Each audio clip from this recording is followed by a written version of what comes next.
તિલકવાડા તાલુકા Congress party દ્વારા તિલકવાડા, અગર અને દેવલિયા જિલ્લા પંચાયત તેમજ 16 તાલુકા પંચાયતના ઉમેદવારો પોતાના સમર્થકો સાથે ઢોલ નગારા અને ડીજેના તાલે તિલકવાડા મામલતદાર કચેરી ખાતે ફોર્મ ભરવા માટે ઉમટી પડ્યા હતા। ઉલ્લેખનીય છે કે આગામી તારીખ 26 એપ્રિલના રોજ સમગ્ર ગુજરાતમાં જિલ્લા પંચાયત, તાલુકા પંચાયત અને નગરપાલિકાની ચૂંટણી યોજાશે।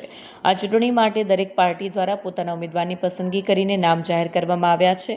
ત્યારે નર્મદાના તિલકવાડા તાલુકામાં પણ 3 જિલ્લા પંચાયત અને 16 તાલુકા પંચાયતની ચૂંટણી માટે તાલુકા કોંગ્રેસ પાર્ટી દ્વારા ઉમેદવારોની પસંદગી કરવામાં આવી છે।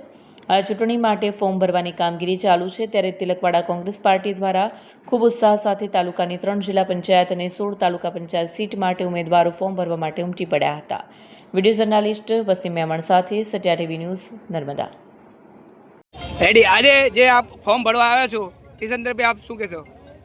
આજે અમે બારિયા સંગીતાબેન મહેન્દ્રભાઈ, હું પોતે મહેન્દ્રભાઈ છું, મારા પત્ની સંગીતાબેન છે, બારિયા છે। અગાઉ પણ અમે ચૂંટણી લડેલા છે, ખાલી 8 માત્ર હારેલા હતા। આજે વખતે અમે પછી અમારું આ જે જિલ્લા પંચાયત છે 21 તાલુકા જિલ્લા પંચાયત તિલકવાડા, એની અંદર ફરી અમે આજે ફોર્મ ભરવા આવ્યા છે। અમને ગામેથી સર્વે સમૂહ બધા જ જે જ્ઞાતિ છે એની અંદરથી અમને ભરપૂર પ્રતિસાદ મળે છે અને અમારા કોંગ્રેસના કાર્યકરો, અમારા પ્રમુખશ્રીઓ, અમારા માજી પ્રમુખશ્રીઓ અને અમારા દરેક કાર્યકર્તાઓનો બહુ ખૂબ પ્રતિસાદ મળે છે અમને ગામ। અને અમે તમને ગેરંટીથી આપીએ છીએ કે આ 21 તિલકવાડા જિલ્લા પંચાયત અમે જંગી બહુમતીથી જીતાવશું અને 3 જિલ્લા પંચાયત અમારી જીતે છે। 16 તાલુકા પંચાયત અમારી બે છે, એમાં કોઈ મેઘ નથી, કોઈ લેખ નથી અને જીતવાની છે કોંગ્રેસ।